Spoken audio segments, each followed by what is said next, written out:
Welcome to video 5 of this video series. In earlier videos, we've looked at how project work is a step-by-step process. And on screen now, you can see the 6 steps that you're going to take in completing your project and which you'll include in your project report. You can see that I've highlighted step 1 because this is the step that I'm going to be taking you through in this video. And step 1 is all about identifying the problem. So at the end of this video, you'll be able to locate step 1, the problem section of your project report template. You'll be able to list the benefits of step 1 in project work. You'll know why this step is an essential part of any project that you work on. And you'll be able to describe information to include in the problem section of your project report. Now, before we go on, remember, in your project report template, you'll find a guide that gives you information on how to complete each step. You can see an image of this on screen now. And it's important that as you go through the project, you come back to this page to make sure that you understand each of the different steps involved in the process and what you're expected to do at each step. On screen now, you can see a blank example of the project report template page for the problem. Now let's think about, why do we need to include this? Why is this important? Why is this relevant in project reporting? Well, firstly, by identifying the problem, you're setting the direction for the whole project. If you don't clearly understand the problem, you can't create an effective solution. So this step ensures that you know exactly what you're trying to fix. It also avoids wasting time. If you start out without a clear idea of what the problem is, well, this might lead to a solution that doesn't actually help. So when you're clear on the problem you're working to solve, it's going to save time and it's going to keep the project focused. This section also helps you understand who's affected.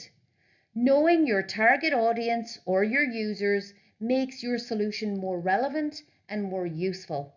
You're solving a real problem for real people. This section also connects your work to a company's needs.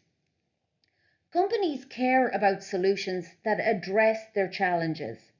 So by identifying the problem, your work will align with the goals and needs of the company. This section also builds a strong foundation for your report.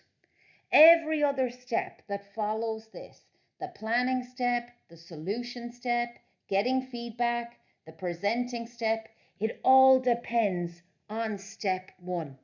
A clear problem statement makes your report professional and it makes it easy to follow. So if you think about it like this, think about step 1 like you're drawing a map before you start the journey.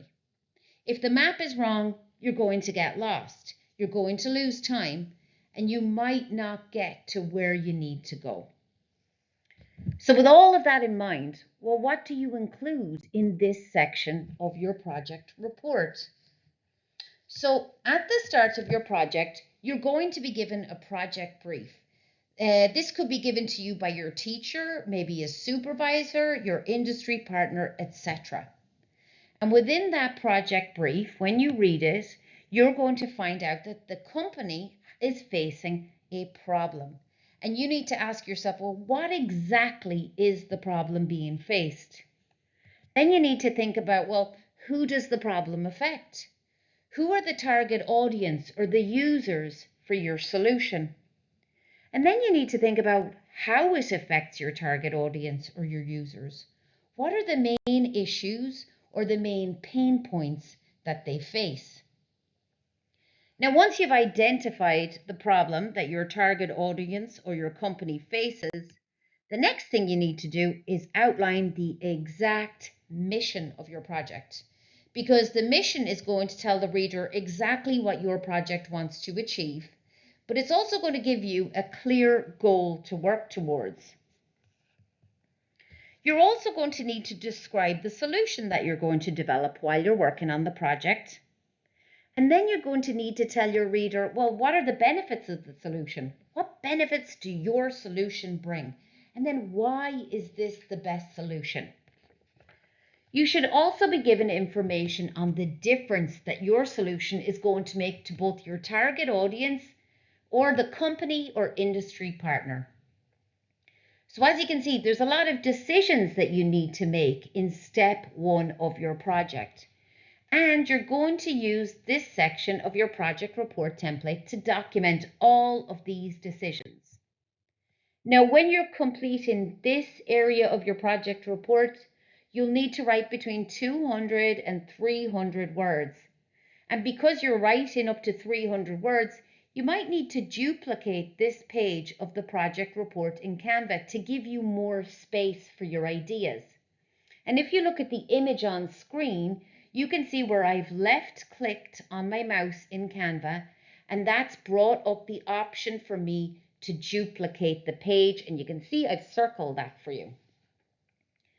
Now, you also will need to remember a couple of the things that you've learned so far in your P-TECH learning journey. So, for example, what have you learned about visual design? When you're looking at this, do you think your fonts are consistent? Do you think you're using good colors? Have you chosen an appropriate color? And remember, if you're having any issues, you can always go back to your Tech Essentials guide.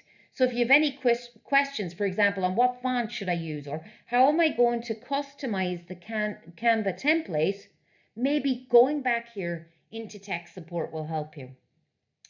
Now that brings us to the end of this video. So at the end of this video, you can find step 1, the problem section of your project report template.